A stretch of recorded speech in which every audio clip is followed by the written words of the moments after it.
Good afternoon, everyone. We're starting a lesson on Parkinson's disease. We have no loudspeaker, and if you won't keep quiet, you will not hear me. Sorry. Who knows who is the person in the picture? That was Molière, who said that the mind has great influence over the body, and maladies often have their origin there. Amar, he said that, and he was considered a hypochondriac, and he considered till he dropped dead on the stage when he was playing in one of his plays. So indeed, the mind has a lot of influence on the body, but I would like to add that the body has a great influence on the mind, and that Parkinson's disease is a wonderful example to show that. So let's think about neurodegenerative diseases. How can we explain a disease? Some would say that the brain is a very complex system. There are a lot of bits and pieces. With time, things go bad, so we lose one part and another part. And when too many bits and pieces go bad, the system collapses, and this is what we call a neurodegenerative disease. So that's one theory. The other theory says, yes, the brain is a complex system with a lot of components. True, with time, we start losing activities, components, functions, and then the brain activates a correcting machinery. And it is only when the correcting machinery goes bad, this is when the system collapses and neurodegenerative disease starts. So the damages can be corrected.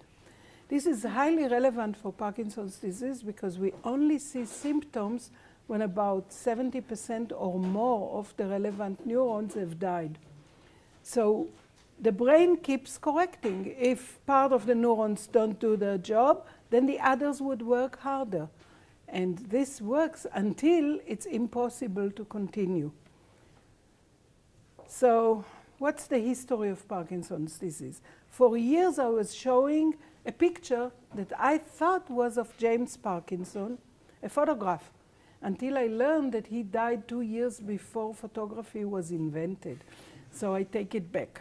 There is no picture, there's no photograph of James Parkinson, who described this disease in 1817, and he called it an essay on the shaking palsy. And we'll get back to this shaking palsy definition. Then at the other end of the canal, there was a French physician, Jean-Marie Charcot, and he added a lot of details, deepened and extended the definition of Parkinson's disease. So everything happened in the 19th century.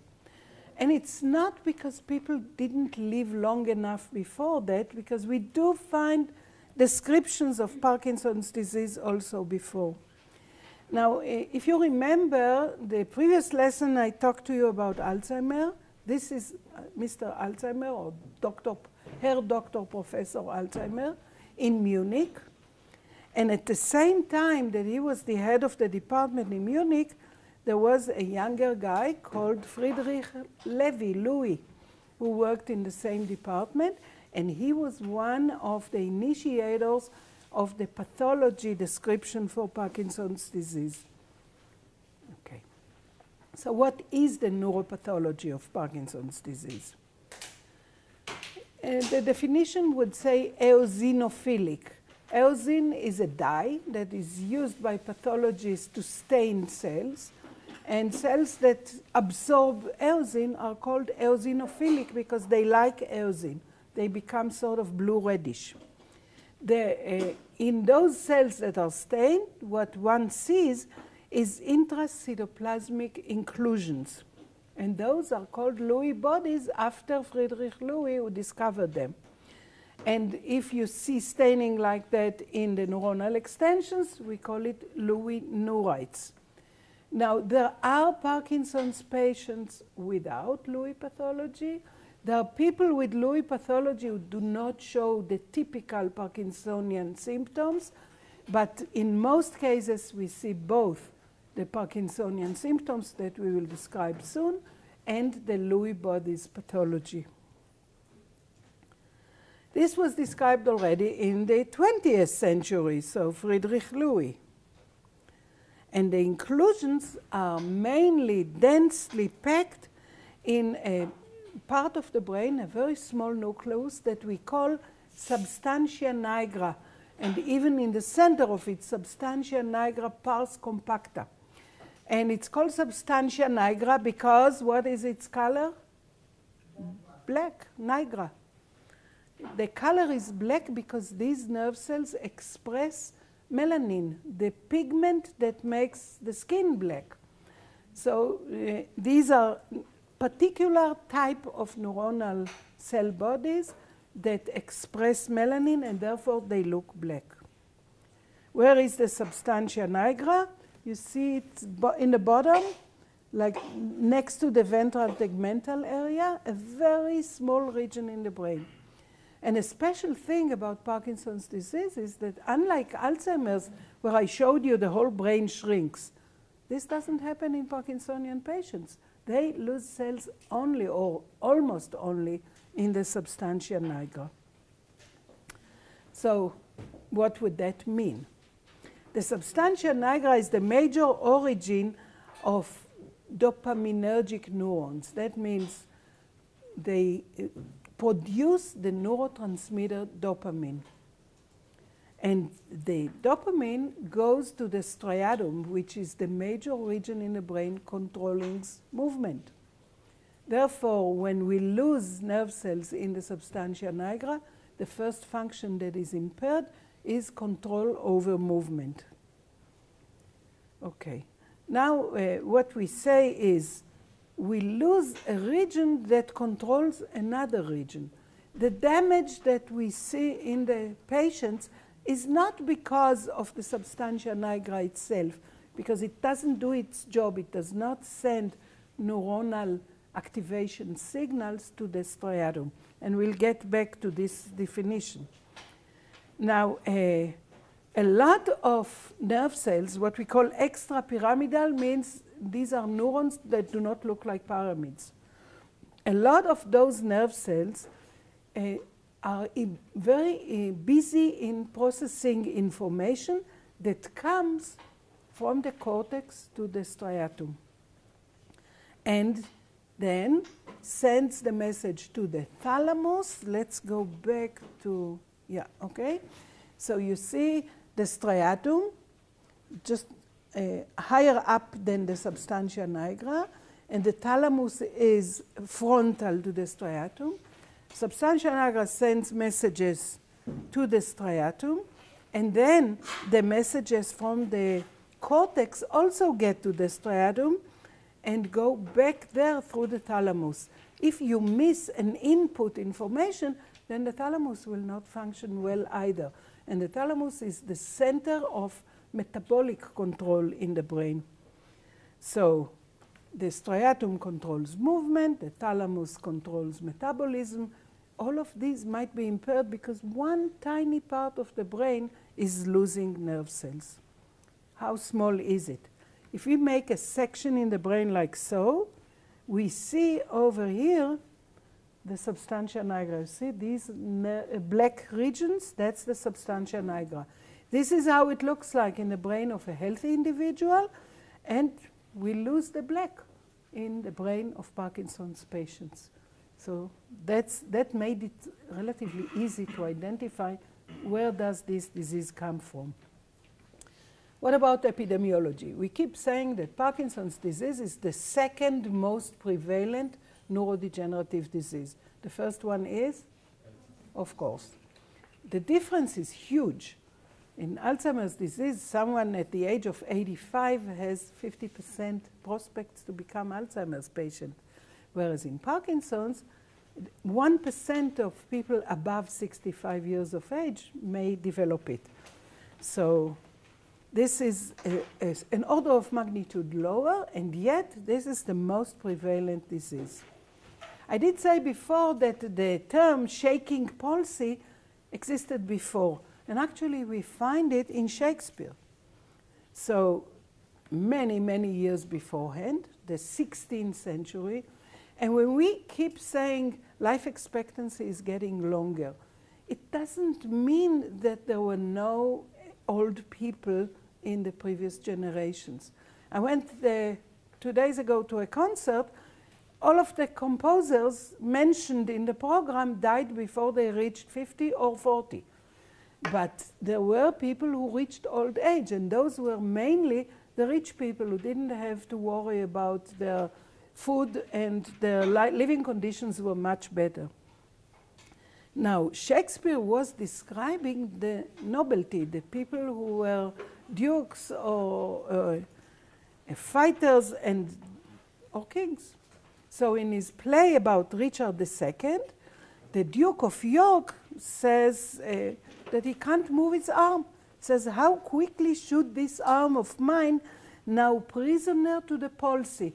He wants to move his hand, he can't. Or the substantia nigra doesn't function. So that's one explanation. And then another play by Shakespeare, Ulysses was connecting palsy with shaking of tremor when he says, with palsy fumbling on his gorget, shake in and out the rivet. And finally, King Henry VI, and Dick says, he asks a question, you know, why do you quiver, man? Quiver is shake. And the Lord says, it's the palsy and not fear. I'm not afraid. And this is what provokes me. So Lord Say himself also had a tremor, because another player in that play, Jack Cade, says, I'll see if his head will stand steadier on a pole. When they cut someone's head, they put it on a pole. So Parkinson's disease existed many years ago, several centuries ago. And the term palsy most likely was used for what we call today Parkinson's disease. How is Parkinson's disease diagnosed? So, like every diagnosis, it starts with the very simple terms. Anamnesis, description of the symptoms, clinical examination, no disease-specific biological marker. So it's not like other diseases where someone becomes red or very pale. It's not obvious on first sight. But recently, a positron emission tomography, a PET test, or single photon emission computer tomography SPECT, were developed with injection of a dopaminergic marker that gets into the brain and labels those sites. This is one more of those tests that our Ministry of Health does not approve, because they don't see how the diagnosis will help to the patient. Or they want to cut expenses, or both. And of course, whenever this is diagnosed, the other causes of secondary Parkinsonism should be excluded. Like someone who was subjected to acute poisoning by insecticides will show tremor. People who develop a very severe electrolyte imbalance may show tremor. These are not Parkinson's patients. These are Parkinsonian symptoms that will go away once the origin will be treated. And this is how the PET scanning looks like. You see the site of the substantia nigra. The redder it is, the stronger is the signal. You see that in a normal patient, we see both sides quite prominent with red signal clear. And in a Parkinson's patients, you see much smaller activity of the substantia nigra. But then when they are treated, they get all better. So what is the treatment? Anyone knows what is the drug that all Parkinsonian patients are treated with? So we'll get to it. Okay. But first, a little more about the neuropathology, Lewy bodies. One question that gets asked in every such case is this pathology limited to the type of neurons where we saw it first? And the answer is usually no, it is not. So amyloid clusters, like in the Alzheimer brain, can be seen also in other tissues. Definitely, the Lewy bodies that were first characterized in the substantia nigra appear in other cells and tissues, except that their effect is less dramatic. They don't kill those cells that effectively. So we do see in locus coeruleus, in the motor nucleus of the vagus nerve, and the vagus nerve, I did tell you, I think, brings acetylcholine to the system, which means there is a major imbalance between dopamine and acetylcholine in Parkinson's disease. Also, the hypothalamus, the basal nuclei, nucleus basalis of Maynard, the cortex, the olfactory bulb. This is important because one of the earliest symptoms of Parkinsonism, even before motor movement impairments, is the loss of the capacity to smell. And the autonomic nervous system, which means that all of that, those functions that are controlled without us knowing even, and involve acetylcholine and dopamine, might be imbalanced now. And it's mainly a neuronal pathology. We don't find it in glial cells. So neurons are very sensitive. Neurons never divide after they were created initially. So these are very vulnerable cells for different pathologies. How do the symptoms look like? We have a faculty member who started walking like this recently. And I don't know if he knows, and I don't say anything, but he's developing Parkinson's disease. This pulling forward of the torso is one of the first signs of Parkinson's disease. They can't really move their hands, their limbs when they want to, but on the other hand, there is an involuntary movement, tremor. The face loses its expression. I was going years ago to a conference where there was a very big hall, and I saw someone sitting, and I thought, this reminds me of one of my teachers from Tel Aviv University, but it can't be him, because his face was always so vivid with expression. And it was him. He developed acute Parkinsonism. And the gait. In mice, the mouse models of Parkinson's are checked for the size of their steps. Reduced gait is another very clear symptom. What is the origin of that? The problem is that what controls our movement are the two neurotransmitters, dopamine and acetylcholine, and the balance between them. So in a normal neuron, dopamine will go to the target neuron, for example, in the striatum, and movement will be normal. But now, those neurons that produce dopamine are dead. So the nerve cells in the striatum do not get input, which disables them and also endangers their survival. Remember, we talked in the previous lesson about nerve cells that need to receive input just to survive. So if they don't, eventually those nerve cells might perish also. I want to show you a movie that taught all of us a lot about Parkinson's disease. So this is from 1982. And an ambulance comes to the hospital. Jose, California, something strange happened on July 16th, 1982. One of the prisoners at the local jail awoke to find that he couldn't move or talk. 10:15, 10:49, VMC, ER in the ambulance. Frozen like a pillar of salt, he was rushed to the Valley Medical Center. Nothing like it had ever been seen before, and arguments broke out as to what it was. Seems to be alert and following me with his eyes. Let's take a look at that. George, if you can hear me in there, what I want you to do is to try to follow my finger very carefully with your eyes. Keep your finger just glued, your eyes glued on my finger here as I move it about. A little bit of saccade. Yeah, but he can do it.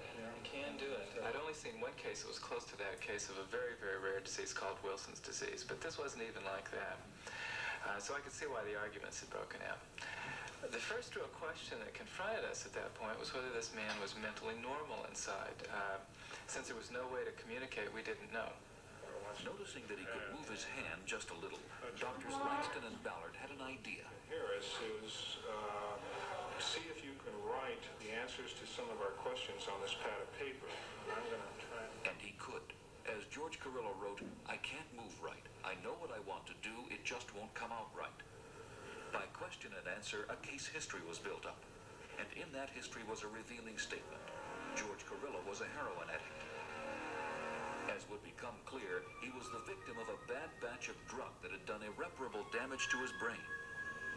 But his tragedy would open a new chapter in medical research. Okay, the movie goes on, and the story is that at that time, there was no law that was forbidding a private person to do whatever they want in their cellar. You could buy chemicals, mix them, try to synthesize something. It wasn't illegal. What was illegal was only to sell them. And after that, the law was changed. I'm sorry? I'm sorry? Oh, yeah. It's gone. Yeah. Oh, yeah. It is done for research purposes in experimental animals. One injection and they can't move anymore. It kills dopaminergic neurons, and this is a byproduct of heroin production, which is not what the chemist intended to produce. But it's still completely immensely capable. Yeah, yeah. Do they feel anything? Like pain or something if I pinch something? Not that I know of. No, they can't move. And this was a breakthrough because it showed what can be done to study the disease. Until today, these are the animal models. So they are injected with that byproduct. It's called MPTP. And then people are trying to find out what can cure them. So what about the epidemiology of Parkinsonism? Now that we know which nerve cells are damaged, is it the same in different people? To begin with, this is not what we call usually a hereditary disease. There are people with larger risk to develop it. Whenever I talk to lay people and they say, what can I do to avoid Parkinson's disease? I say you need to pick your parents very carefully, which is not very useful advice, I suppose. But it's not only the parents, and we'll go over the causes of risk. In any case, about 90% of Parkinson's disease patients developed it for an unknown reason. Yes? So it is hereditary? Well, a geneticist would tell you there is no disease that is not hereditary. But in some cases, like cystic fibrosis, it's one channel. A mutation in that channel will be dominant. You'll be a cystic fibrosis patient. In other cases, these are tiny little changes in a combination of genes, and we don't know those genes yet. So it's genetics in all cases. It's not due to a single dominant mutation in this particular case. Okay?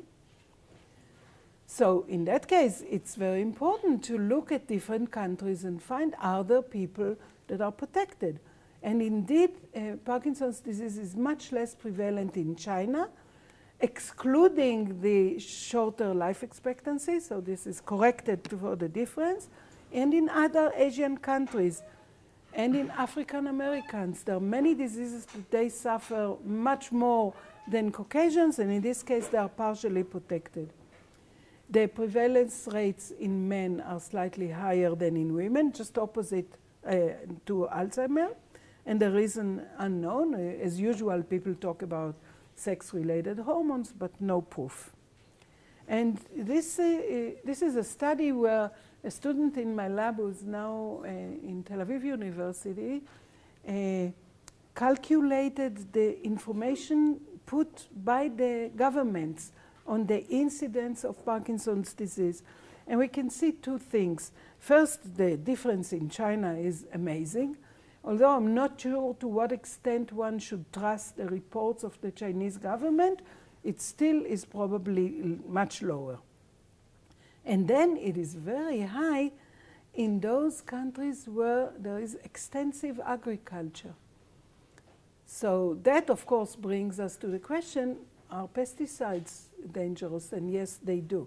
They increase the risks of Parkinsonism. So this speaks towards organic diet. Today, the restriction in most countries is much more strict than was when those patients were exposed. Yes, you wanted to ask something. Yeah. Is the connection between pesticides and the disease correlated or proven? What do you mean proven? In human beings, you can't prove. You don't poison someone and say, let's see if he'll develop Parkinsonism. You go backward. So yeah, we have a paper that I can send you. People who were exposed 40, 50 years ago are at considerably greater risk, in Israel too. We actually genotyped a group of people who were not occupied in agriculture, but live next to sprayed orchards. And the risk was much greater, with accompanying impairments in learning and memory. So this is for real. Pesticides are not good for us. Okay.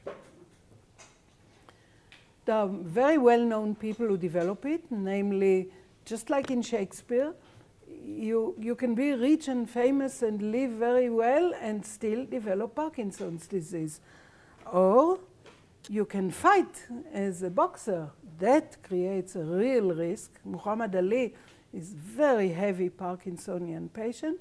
And Michael J. Fox, the rumors are that he was playing on a set in the Bahamas when he and 4 other actors in the same movie developed early Parkinsonism. So I don't know that movie we saw is not relevant here, but I don't know.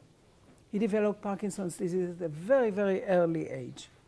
And there are people who develop it at a very early age. In most cases, those are people who inherited a detrimental mutation, which causes early onset Parkinsonism.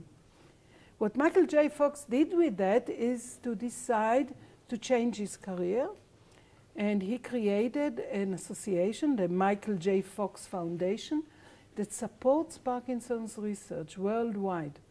With a lot of money, he convinced many people to contribute. So far, they didn't cure it, but let's be hopeful. So what is the prevalence? We live in a world with continuous increase in life expectancy. People live more today than they did 10 years ago. 20 years ago, we used to say life expectancy is getting longer. What we meant then was that no babies are dying anymore during delivery, because a baby that dies, we says 80 years, so they would change the balance, statistically speaking, much more dramatically. But for the last 20 years or so, the Western world solved the problem of babies' death in delivery. That means that now when we talk about life expectancy getting longer, we talk about more aged people in the street, in the shop, everywhere. And it's not a coincidence that the National Insurance Committee speaks about the need to delay retirement age, because the country cannot support the pension programs. By the way, does anyone know who in the world started paying post-work pension? Who invented this idea? So Bismarck in Prussia, 200 years ago, needed more people to join the army. And he said, we will take care of you after you retire. Everyone will get paid. He put the age of start at 65. The life expectancy in Germany that time was 60. So he actually invented a brilliant concept without the need to pay anyone. And then this was copied by the entire world, except that now there's a real problem because people live much longer than 65 in average. So there is a real problem. Therefore, all of the neurodegenerative diseases, including Parkinsonism, are expected to rise tremendously in the next 30 years. So what you see here is the risk to become a Parkinsonian patient. 1 out of 100,000, but it increases dramatically with age, and the expected numbers of patients are large, except for countries like Russia, which no one knows whether life expectancy will go up. Okay. So what are the risk factors? Age, that's what we just discussed. Positive family history. Anyone who had Parkinsonian patients in the family needs to watch out. Being a male. Environmental exposure. So statistically speaking, people who live in rural environment, that is, they don't live in cities, but work the lands or are exposed to nature a lot, and in many cases they also drink water that do not come from the purified system in the cities and might contain more metal leftovers. They are at higher risk. Well water is a risk of Parkinsonism. Farming activity because of the pesticides, wood pulp, again, because of different metals that are used in the industry, steel industries, again, exposure to metals is not good for human beings. That's true also for Alzheimer. Ethnic origin, we just went over that. Life experiences. So Muhammad Ali is definitely a Parkinson patient because of his life experiences. Major head trauma, traffic accidents. This is an increase of the risk. Emotional stress is still debated because people don't know if you become a Parkinsonian because you are a stressed individual or if you are stressed because you start losing your neurons and the brain feels that something is wrong. So this is a question mark. Personality traits, like someone who is very shy and very depressive is considered to be at a higher risk. Again, we don't know which is the chicken and which is the egg here. Inverse correlation. That was a tough topic. Anyone who smokes protects himself from Parkinson's disease. It was extremely difficult to get these articles published because this is politically incorrect. You can't say that something so bad as smoking is protective. So people were doing these studies, sending articles, and the journals were rejecting them for 20 years until the impact was so large that it had been accepted. It's also the case for Alzheimer's. And in other words, acetylcholine, which is nicotine mimics its activities, activation of cholinergic nerve cells is a protective factor against neurodegenerative disease. Coffee. Feel free. Drink a lot of coffee. People talk about 4 cups a day as having a protective effect in case control studies. So, coffee, I don't tell you to smoke because everyone has to make their own decisions. Question. Sure. When you said well water, do you mean like high quality of water? Yeah, purified water without metal leftovers. In a well, there is no purification system. In the cities, our water is cleaned and other elements are added, right? So it decreases the chances to get Parkinson's. In the city. Yeah.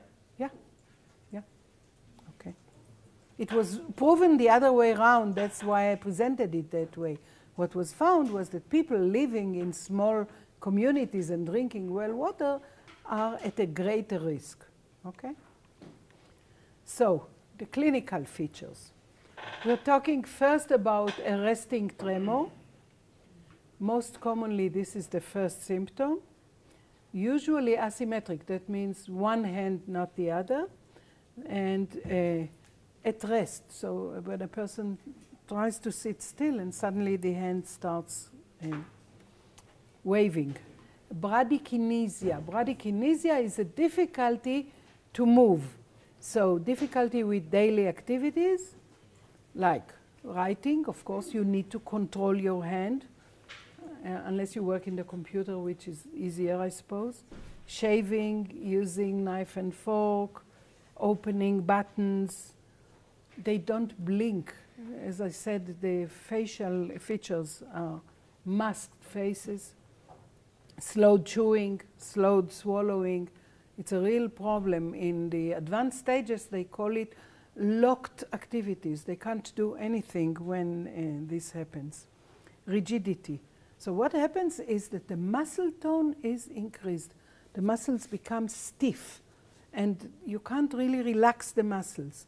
And that happens both in flexor and extensor muscles, and there is constant resistance to passive movements of the joints. And a stooped posture, which I showed you, anteroflexed head, because of the stoop posture, people have to keep their head like so, and flexed knees and elbows. And this is just to show the writing impairment. You see, that's a person that was treated with a drug at the top, and he's able to write Chinese, but by the time he gets to the bottom, he can't write well anymore. This is the stooped posture.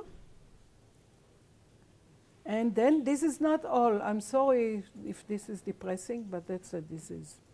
So why is that happening? The postural instability is due to the loss of the natural reflexes. Normally, we would tend to stand still, stand up, and they can't do that. The reflex doesn't work. Dysfunction of the autonomic nervous system. So that's a very early symptom that is really problematic. The gastrointestinal functioning is impaired. Bladder function is impaired. Excessive head and neck sweating, which is actually a cholinergic symptom, but we did say that the balance between dopaminergic and cholinergic is impaired, and hypotension. So people might think that they ate something bad, and actually they have the beginning of Parkinsonian symptoms. Depression, up to 50% of the patients are really depressed. You would say they have a good reason, but this usually precedes the symptoms before they know. Cognitive impairment. In principle, this is not Alzheimer's disease. It doesn't always go with cognitive impairment, but there is a mild cognitive decline with visual perception being impaired, attention being impaired. They are slow in execution of motor functions. They can't concentrate. And 1/3 of them really become demented. We don't know yet if this is because they also have Alzheimer's, because the incidence of Alzheimer's is so much higher that this could be the reason. Now, there is a pair of scientists, Brack and Brack, who devoted their life to diagnosis of Parkinson's disease. And we call this the Brack stage. The Parkinson's disease symptoms and pathology are defined by their description. And the most interesting staging that they started is to say, this begins 20 years before we see the tremor, which means there is a very big window where this disease could be cured before it becomes debilitating, which is one of the reasons why so many scientists are interested in trying to solve that problem. It is not the entire brain, it's one region, and if you see someone who lost his capacity to smell and suffers gastrointestinal impairments, maybe they should be checked. And even today, we know that the earlier they start getting treatment, the slower will the disease progress. So this is a good advice even today when the treatment is still palliative. The dementia starts many, many years after. So it's a long-term disease, which may take 20 years, and probably starts 20 years earlier. And as usual, we look for the genes that are involved. Or in other words, we would like to find the molecular basis of Parkinson's disease. So there is a series of genes that are called nicely, PARK1, PARK2, and so on. There are 9 PARK genes, and they were found because mutations in these genes cause early onset Parkinsonism. So when people realized that this is a family where every person becomes Parkinsonian at the age of 30, they started looking at their genes. Thanks to the human genome, we can today find. So 17% of the Jewish Parkinsonian patients suffer a single point mutation, one of several, in a gene called LARC2. So we know already what is the gene. We can look for the mutation, and family members may get treatment earlier than seeing the symptoms, which will hopefully help them. What are the functions that are impaired? And those of you who remember my lesson on Alzheimer's disease will find immediately that there is a great similarity. And the similarity is because mitochondrial functioning is impaired. If you can't produce balanced energy in a nerve cell, the nerve cell will die. So this happens in Alzheimer's, it happens in Parkinson even earlier. A lot of the genes that cause early onset Parkinsonism do that because they impair mitochondrial functioning, they damage energy metabolism in our brain. The other system that is involved is the proteasome system, the ubiquitin pathway. Remember, proteins get born, they get produced, translated, folded, they're active, and then the cell needs to get rid of them. Protein death needs to be managed just as efficiently as protein birth. And if that management goes bad, suppose we lived in a city where nobody takes away the garbage. That would be damaging. And this is what happens in the Parkinsonian's brain, also in Alzheimer's. Okay, so these are the two major functions. And the other genes that are involved are those that manage dopamine metabolism. If a cell reacts to a neurotransmitter, it needs a receptor to send the signal into the cell. It needs the enzymes that produce that neurotransmitter. Most of the other genes are involved with those pathways. So how did Parkinson's disease develop in terms of treatment? The first thing they knew is that movement is impaired. Movement is controlled by cholinergic neurons. The motor neurons react to acetylcholine. Therefore, the first drugs that were tried were those that affect acetylcholine. So everyone knows, I suppose, the drugs that they sell off the counter to control diarrhea. Those drugs include drops from a plant called Belladonna atropa, and actually the active ingredient there is atropine, which we all keep in those syringes in the Army's packages that we have in case of nerve gas exposure.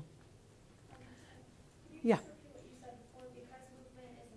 Yeah, movement is impaired, and movement is controlled primarily by acetylcholine.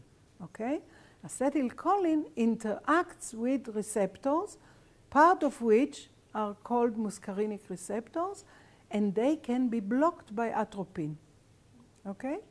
So the idea was, let's give a person atropine and see what happens. And here you see a guy who was asked to write a spiral.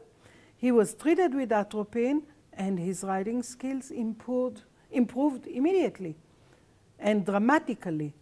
And then he was treated with another extract of a drug, and this of a plant, and this plant is called Physostigma venenosum.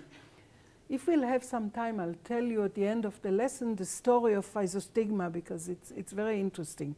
But I'm concerned that we won't finish the lesson's material.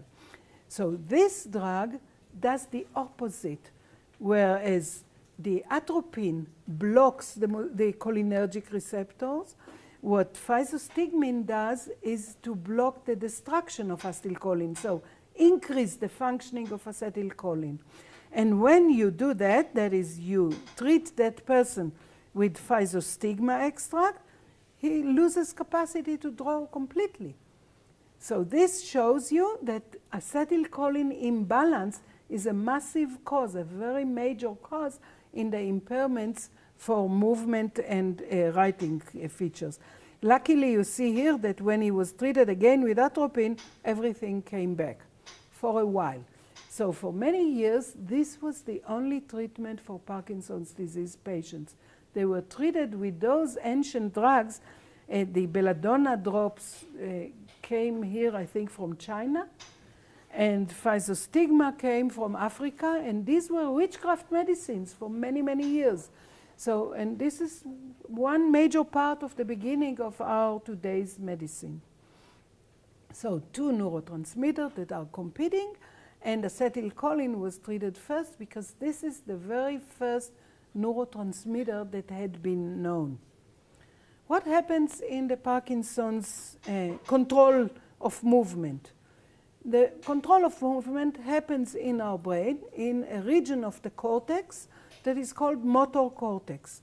And what the motor cortex does is to send messages which dopamine stimulates and acetylcholine inhibits. So there is always a balance. One neurotransmitter activates, the other blocks. Now think about a condition where the neurotransmitter that activates is gone because the nerve cells that produce it in the substantia nigra have died. Then we have only acetylcholine, we have only the block. Think of your car. Suppose you lost the engine and only the brakes works. This is what happens in Parkinson's disease. So we have increased muscle tension, we have tremor, and we don't have a controlled muscle activity. So what do we know today about the treatment? There are several different treatments that need to be considered. First, there is an Indian plant. Mucuna puraris is a plant that is known for 5,000 years, and it has been used in India to treat Parkinsonian patients. And what it does is it produces a compound that mimics dopamine.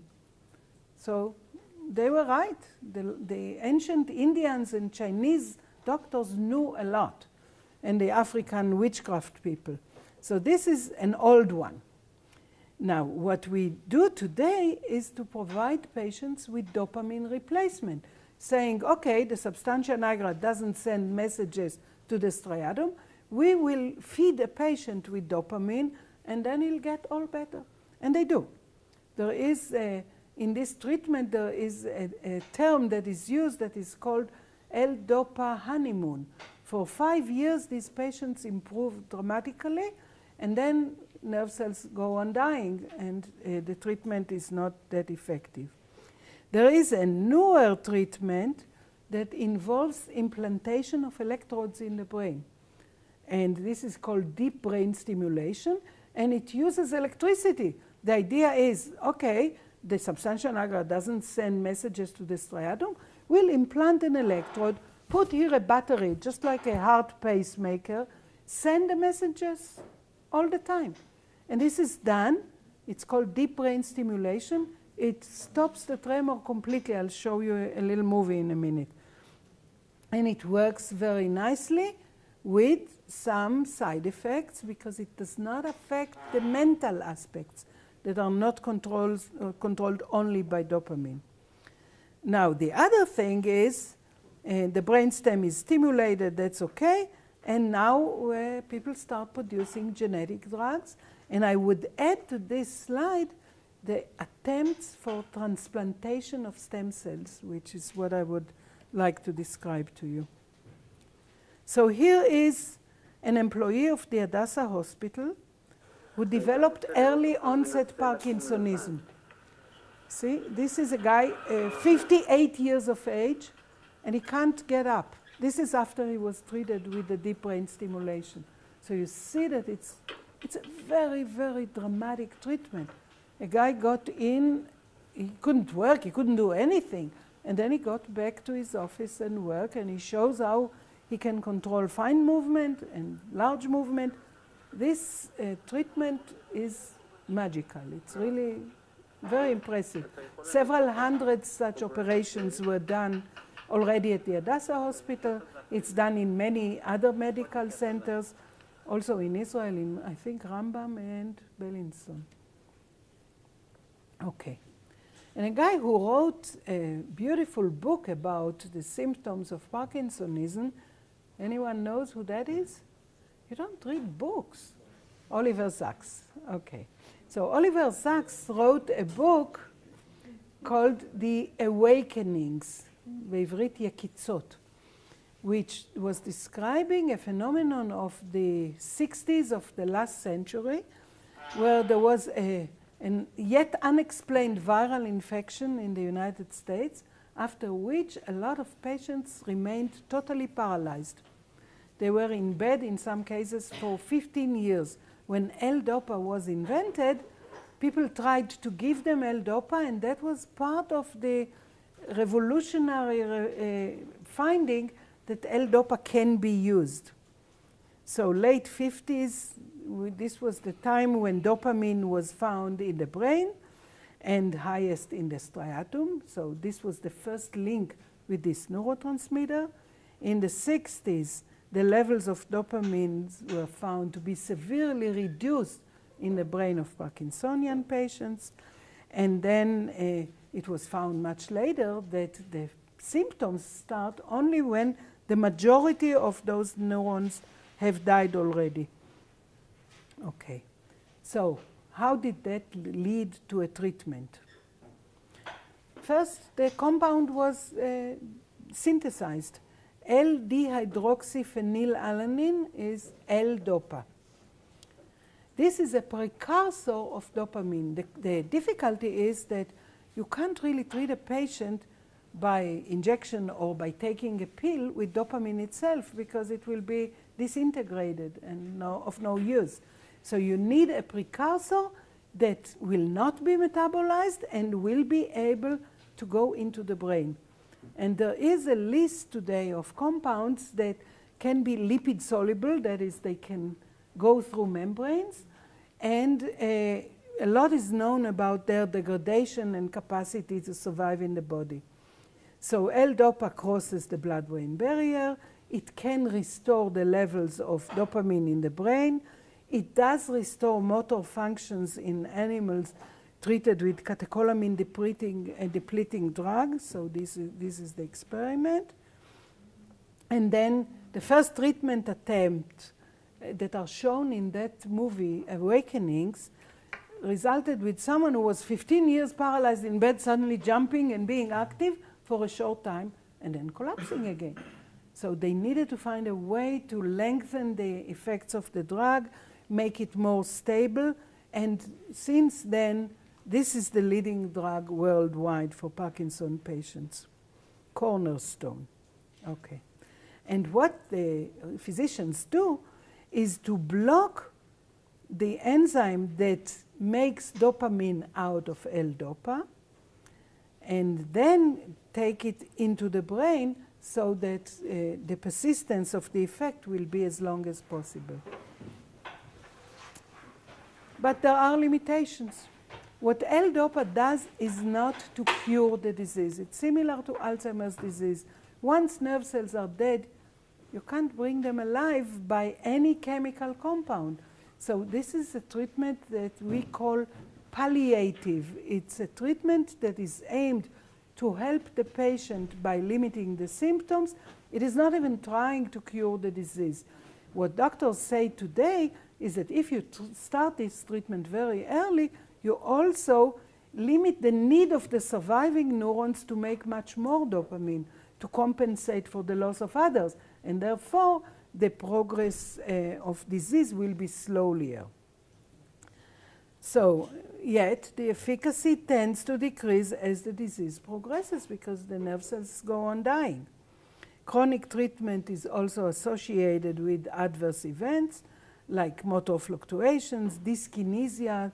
When the treatment is gone, then they freeze down, and neuropsychiatric problems. It's not simple to help the brain to cure. The most important limitation is that L-DOPA does not prevent a continuous degeneration of nerve cells in the substantia nigra, so the treatment is only symptomatic. What non-symptomatic treatments are suggested? You may laugh, but dancing is considered today as a helpful treatment because any learning of a motor function activates the neurons and sends messages and rebalances the neurotransmitters. So in a lot of those homes, people are requested to dance. And of course, then we talk about stem cell therapy. Suppose someone fucked his brain up, what can be done? Because this is a small nucleus, then people think that this would be the very first promising case where a neurodegenerative disease will be cured by implantation of stem cells. And we know exactly where the technology exists. We can, in principle, take stem cells, develop them into dopaminergic neurons, bring them back to the brain. What do we know about the history of stem cell implantation into the brain? Again, you see here the substantia nigra. It's a small region. And the first thought was to transplant nerve cells. We need human nerve cells. We can't do with mouse or any other species. We need embryonic stem cells that will survive. And the very first treatment efforts were done not by coincidence in South America, mainly in Colombia, where physicians got permit to run abortions, dissect the brains, and inject Parkinson patients with the brains of those embryos. I don't think it's done today, but this was the beginning of this therapeutic effort. I'll show you immediately. Yeah. So what are the surgical options? The first is to try to stimulate the region that is not getting messages. We talked about that. In the 60s, in the last century, a lot of neurosurgeons were very creative in suggesting new surgical heroic treatments. And they said, let's disconnect what doesn't connect anyway, and this will improve. Didn't work much, did not survive. This was the period when lobotomy was used to treat people with schizophrenia, which is horrible even to think about. But that was an attempt. They did total thalamectomy. They cut the connection to the thalamus, and then someone clever said, let's stimulate the thalamus. And the initiation of that surgery was when monkeys were treated with the MPTP, the poison that kills the substantia nigra neurons, and then implanted with electrodes. Stimulation was adapted, calibrated, and one of the Hebrew University's professor is the first author on that initial study in science on the treatment of Parkinsonian symptoms in monkeys. So you can cut parts of the brain and it will stop tremor, because tremor is done because of a signal from the brain. But that each one of those sections improved one symptom but not the other. And then in the late 60s, L-DOPA arrived, so everyone stopped doing those surgeries until the 90s when they tried the deep brain stimulation. Okay. So how is this done? Again, there is a stimulator embedded here. There is a needle or an electrode that is put into the brain and is connected to this stimulator. The clinicians do the surgery with a microsurgery drill that also follows all the time the activity, so they know exactly which region to implant. And then they calibrate the strength of the stimulus using the battery. My father had a pacemaker for the heart, and it's done the same way. They sit with a remote control, and they can adapt the stimulus. And what happens is it's offered to a selected group. Nobody knows which patient will respond very well. People who approach this surgery are usually those who develop Parkinson at an early age. They are desperate to get better. and they have better prospects to survive a brain surgery. And they usually try to take only those patients who don't respond well to the treatment, to other treatment, and it's done at both sides of the brain. And the idea is to activate the subthalamic nucleus. How it works, nobody knows. Just to remind you, stem cells develop thanks to an electrical stimulus too, and there as well, nobody knows what causes that. But I did tell you that stem cell therapy had been tried, and the first stage of stem cell development involved taking cells from embryos and developing them into different tissue types. Like people said, okay, let's develop muscle cells and correct damaged heart. Developed a tendon and correct the damaged knees, and so on. And they also developed nerve cells. So now we have nerve cells that were originated from embryos. Today we know even better. We can take cells from an aged individual, send them back into a state of stem cells, and then develop them into a nerve cell, which says that one day, hopefully not too delayed, people will be able to come to the clinician who will take cells from them, bring them back, differentiate them to the type of nerve cells they need, and inject them with their own cells. And that will be a real revolution. But the first implantations were from aborted embryos. In some cases, aborted embryos that were created for that purpose, which is ethically terrible to think. Anyway, those patients came back, mainly to the United States, and after several years, when they were improved, they died and their brains were analyzed. And what was found was that the environment of the brain was sufficiently sick to cause the accumulation of Lewy bodies in the cells that developed from those stem cells. So the patient recovered seemingly, but the cells were kept under attack in the brain until later they also developed Parkinsonian symptoms. What you see here is the staining of Lewy bodies in nerve cells of such origin. So what are the causes? The causes may be, again, oxidative stress, too much excitation, inflammation. All of those reasons we discussed about Alzheimer's disease are discussed here, which means nobody knows anything. If a colleague who is a clinician said once to me, he asked, what is an idiopathic disease? Idiopathic disease is when the cause is not known. He says this is when the patient is apathic and the clinician is an idiot. So you call it idiopathic. That's not for the record. Okay. Anyway, I bring to you this table, and it will be on the website. You are invited to check, which comes from a very interesting review on those patients who went through a transplantation of embryonic stem cells. And you see here the patients came from Sweden, from the United States, and from Canada.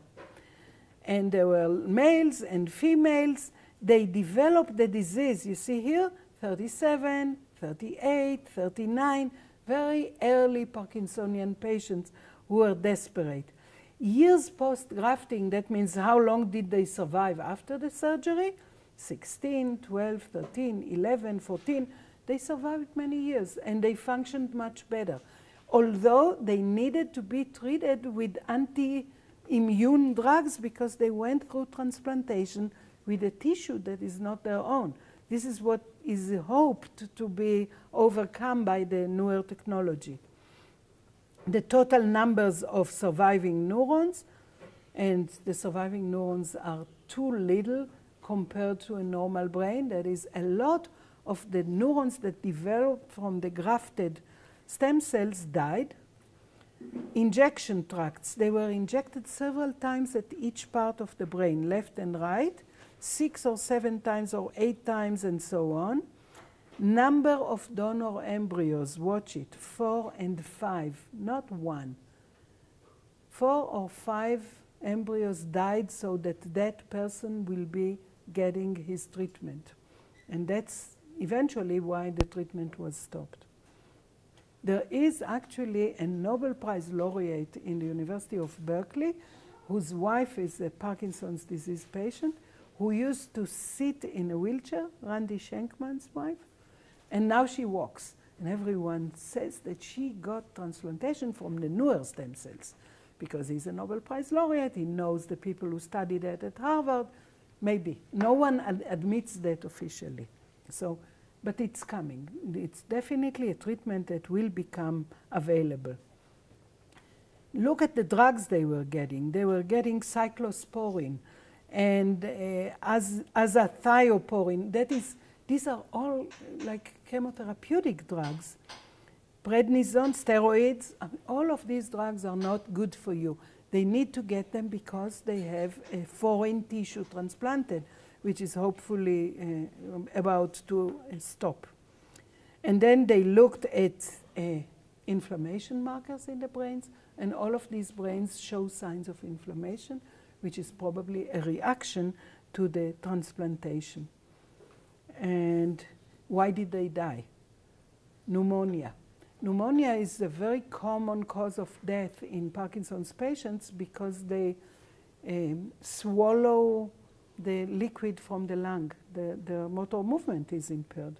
Or cardiac arrest, in most cases cardiac arrest. So how can we feel better after reading this terrible article? We can feel better when we read a newer article from already, when was that? Yeah, okay. So this is like last year, and it's already shown that you can take stem cells, differentiate them into dopaminergic neurons, humans, embryonic stem cells, and then engraft them in an animal model and reach successful phenotype. That is, the mice that were Parkinsonian can now move. The next step is to try in human trials, which is a long process, but it's definitely coming. What about other treatments? So last summer, I received a grant to review from England this time, and this was a very interesting program. What the guy said is, the problem with Parkinsonian patients is that they cannot control the pace of movement, the activity of neurons. But with people who don't control hearing very well, we can overcome that. That is, if you want to quiet a noise, what you need to do is create an inverse noise. A noise is always a wave with ups and downs. Suppose you create a complementary noise with ups and downs exactly parallel, then you'll get quiet because one noise quiets the other. And the guy said, I want to study that as an option to develop a tool for controlling Parkinsonism. And it's a very good journal where he published his findings. And what he did, he didn't try it in people yet, but although he shows people, he tried it in rats. And he could show that changing the current stimulation by implementing a complementary noise, so to speak, stops the tremor. So that means there might be a treatment without surgery that will just involve wearing a gadget that will stop the tremor for many patients and will be, I'm sure, a huge relief, although this is also a palliative treatment. Actually, this is already available for reducing the noise. It's called TMS, neuronavigation stimulation, and it works by controlling the stimulus by complementing it. And what this guy could do already is to show that he puts on a rat a little transcranial machine, he stimulates it outside of the brain, and that increases the level of dopamine. So without using a chemical drug, without using anything, he can improve the functioning of dopaminergic neurons. And I certainly hope that the grant that I recommended will help him progress in it very rapidly. How can you use bioinformatics to study Parkinsonism? So what we did was to team up with Chagai Bergman, whose name I told you. He's the one who's doing the deep brain stimulation surgeries in Hadassah. And this was his PhD student. She's now a researcher in England. Her name is Lilach Sorek, and she happens to be my daughter-in-law. So she recruited me to this project. Okay. And what she did was to start by analyzing the data sets that were deposited in websites by a group of Harvard clinicians who treat Parkinson's patients. And what they did was the following. They said, the main problem today with Parkinson's disease is that diagnosis is so delayed, because we know already that treating patients earlier is much better. The problem, again, is that we don't want to get into their brains, but we can take a blood sample. We can look at those blood cells that have nuclei and produce a lot of proteins and find out if there are any differences in the pattern of gene expression in those cells. And they took blood cells from 100 patients who came first time for diagnosis of Parkinsonism, were not treated yet. They removed their white blood cells and they analyzed the genes that are expressed. And what Lilach did, she's a computer scientist. She looked at the changes they observed, and she found that the main genes that are activated are those that control inflammation. So no wonder they have gastrointestinal problems. No wonder we see that in the brain. So we published this study, and we continued thinking about that. Now, on top is Chagai Bergman, and below that is Tzvi Israel, who is a surgeon, a neurosurgeon, and they work together on these deep brain stimulation surgeries.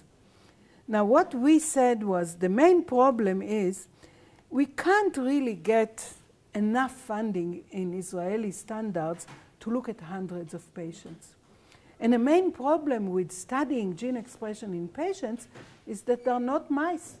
The mice grown in our animal facility are all inbred. They all have the same genetics. Everything that is modified is because of disease. But human beings are not inbred. So you need a huge number of samples to reach a statistically relevant result. But what Lilach said was, let's look at a small sample, small group of samples, but these are people that we will analyze before they were treated with the deep brain stimulation, after they were treated, and compare the gene expression changes between them and control samples from blood cells of healthy individuals. Because every person serves as their own control, you overcome the difficulty because the genetics is, of course, the same. It's the same person.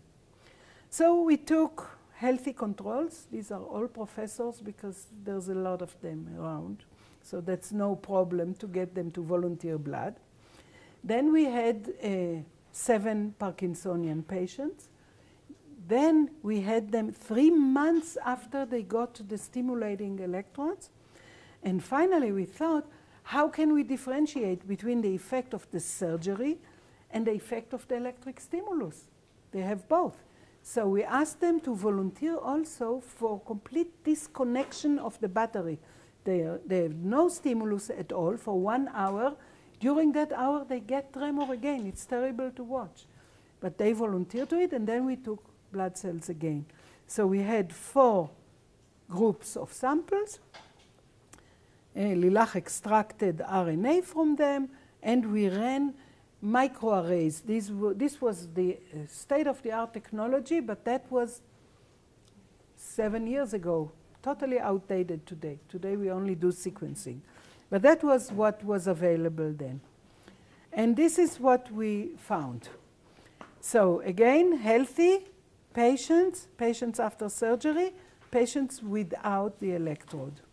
And these are the chips. And we saw that RNA metabolism is modified. So way upstream from Parkinsonian symptoms, the basic production pathway in the cells from a gene to RNA to protein is impaired. And it's impaired in Parkinsonian patients. It's corrected by the stimulus experiment. And it's disconnected again when you disconnect the battery. So being a Parkinsonian also implies that RNA metabolism is all wrong. Inflammation. Parkinsonian patients, indeed in our hands too, showed inflammation effect. Again, the inflammation went down by the surgery and went up again when we disconnect the battery. And last but not least, signaling, acetylcholine, dopamine signaling, again is badly modified in patients, inversed after the stimulus, inversed again when we disconnect the battery. The most beautiful finding in that study was when we asked the computer to segregate the patients into groups. We didn't tell it what to do. And this is based only on gene expression. And what a computer did was to take all of the healthy controls and group them with those patients after surgery, all of the patients before surgery together with those that had disconnected stimulus. So we know that it's not us. I mean, it's really a significant result. Okay. And then I was greedy. I said, look, we have 20,000 genes here. You can't diagnose a disease based on 20,000. You need to find a signature, a group of genes that change in all patients in one direction, after treatment inversely in the other direction, and so on. And then we found these 29 genes that are the signature. Again, we asked the computer to segregate, and you see here that it segregates all of the patients that are stimulus on in a different group from all of the patients that are stimulus off. Again. And the treatment was very well associated to the neurologist's opinion on the success of the surgery. So this can hopefully serve also to surgeons to decide who could benefit more from this treatment. Okay, that's what we showed. And then, of course, we sent another paper, and the reviewer said, you know, when we send paper for publications, there are always 3 reviewers, and always the third one is the most nasty one. Remember that, it's a rule, part of Murphy's rule. And the third reviewer said, that's nice, you're analyzing blood cells. How do you know that it reflects anything that happens in the brain? But by that time, we could also compare what happens in the brain because the data sets came up. And we could also show that the computer, again, unsupervised, can segregate all of the Parkinsonian patients different from the controls. And when some control, here 2 control samples segregated together with the Parkinson patients, we say maybe they are already Parkinson patients. They just don't know that yet. Okay. So, next. Can there be new directions of treatment that would not involve injections of stem cells, which is a very expensive, elaborate treatment that will still take many years? And one new direction that is coming up and again in every disease treatment today is that of microRNAs. Okay. So these 2 people developed or discovered 25 years ago that in nematodes, in flatworms, there is a new family of genes that nobody knew existed. And that new family of genes does everything inverse to what we knew until then. I've been teaching Introduction to Molecular Biology for 25 years. I kept telling students that a gene is something that makes RNA, makes protein, right? Wrong. A lot of genes make RNA, but not proteins. These 2. I was telling them that 1 RNA makes 1 protein, right? Wrong. There is a metabolism, cut and paste, splicing. One gene can make many different proteins. I was telling them that 2% of our genome are genes. The rest is junk, right? Wrong? So never believe your teachers. So what we know today is that 98% of the genome is active, it's transcribed. But a lot of it is transcribed into RNA that is not translated into proteins. And a big family among those transcripts are called microRNAs. They're tiny, they're 100-fold smaller than regular genes. So it comes easy to produce them. Just think about the brain. It needs to handle a disease state. What could be faster? Produce something that is 1,000 nucleotides long or 100? And of course, the answer is the shorter the better. What they do is not to translate into a protein. They actually overlap a transcript from another gene and they prevent it from being expressed. So they do a negative control rather than positive action. Negative control costs much less in terms of energy. So they are beautiful energy savers. And they don't do that to one gene. They do it to a pathway. So all of the genes in a certain signaling pathways will have a recognition site for one microRNA that can stop all of them. And there are backups. Many microRNAs share the target genes. So I keep saying that these genes are so clever that if they didn't exist, someone should have invented them. And not only that, because they're so small, we can synthesize a DNA in the opposite direction, inject it, and it will stop their function. So we can control their function, or as we say, they are druggable entities, saying that perhaps in the next century, will not struggle to synthesize a chemical compound which we need trial and error and a lot of tests, but will punch a sequence into a machine and it will synthesize for us a DNA-based drug. So what we did was to look for those microRNAs in the blood samples from those Parkinson's patients. And we found several hundreds of microRNAs in the blood. Some of them were much higher than in healthy patients, and some of them were lower. Then we looked after the treatment, and you see here, it's the same order. But those that were higher now become much less higher. Those that were lower are much reduced. Namely, there's a general impairment in microRNA metabolism in Parkinson's disease, and you can inverse that imbalance by introducing an electrode. So now think about that. The electrode is in the brain. We test blood cells. Brain talks to body. We started this lesson by saying the brain sends messages to the body and the body sends messages to the brain. I'm sure that Molière would have loved to see these results, no doubt. Now, computer science can also ask the question, are these connected? And what we find is that those microRNAs that were changed are all associated with genes that we knew are modified in Parkinson's disease. So they are perhaps part of the cause for the imbalance, and they may be the cure for the imbalance after deep brain stimulation. Here is an example.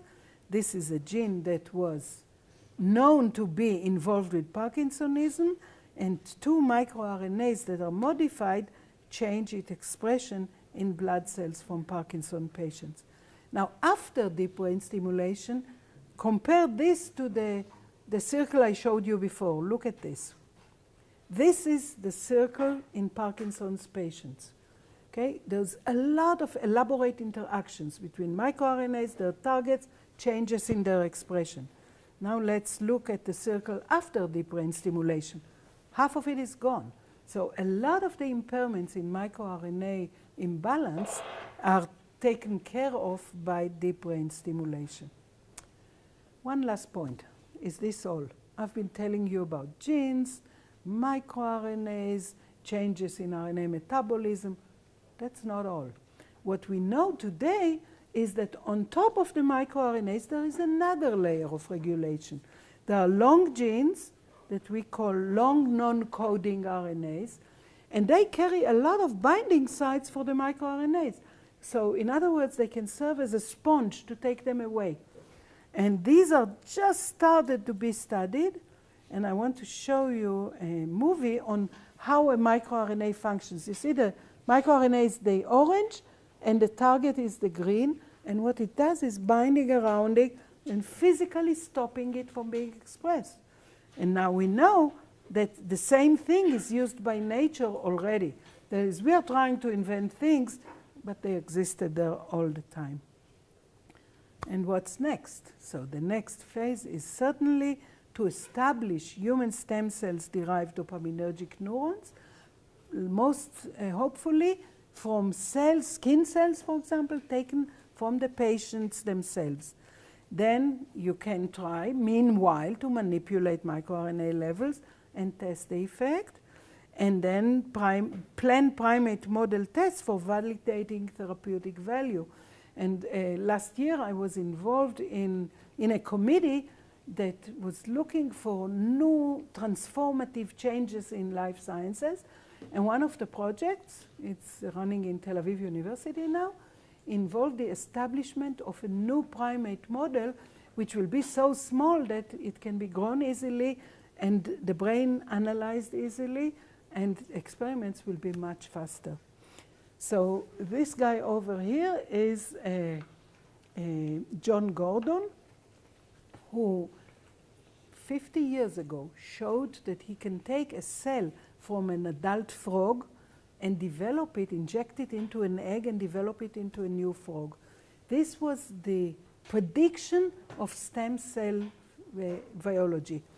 The other guy, the Japanese guy, 40 years after, used this technique to develop a medium that will enable growing human stem cells, bringing them back, developing them into neurons. And they won the Nobel Prize for their joint studies 2 years ago.